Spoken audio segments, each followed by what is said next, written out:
திருப்பூர் சுப்பிரமணியம் தமிழக தியேட்டர் உரிமையாளர்கள் சங்க தலைவர். அவர் திருப்பூரில் மல்டிப்ளெக்ஸ் தியேட்டர்லாம் நடத்துகிறாரு.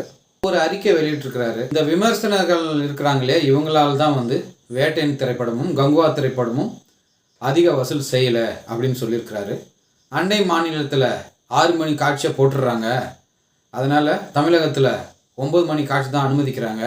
தமிழ்நாட்டில் மாதிரியே வேறு மாநிலங்களிலும் 9 மணி காட்சி அனுமதிக்கணும். அந்த படத்தை அங்கே பார்த்துட்டு அப்போவே விமர்சனம் சொல்லிடுறாங்க, அதனாலங்க வசூல் குறைஞ்சிடுது. இதுக்கு கோர்ட்டில் போயிட்டு தீர்வு காணணும். யூடியூபருக்கெல்லாம் 15 நாளைக்கு தடை விதிக்கணும் அப்படின்னு சொல்லியிருக்கிறாரு. அப்போ 15 நாளைக்கு யாருமே விமர்சனம் செய்யக்கூடாதா? அவங்களுக்கு அந்த உரிமை இல்லையா?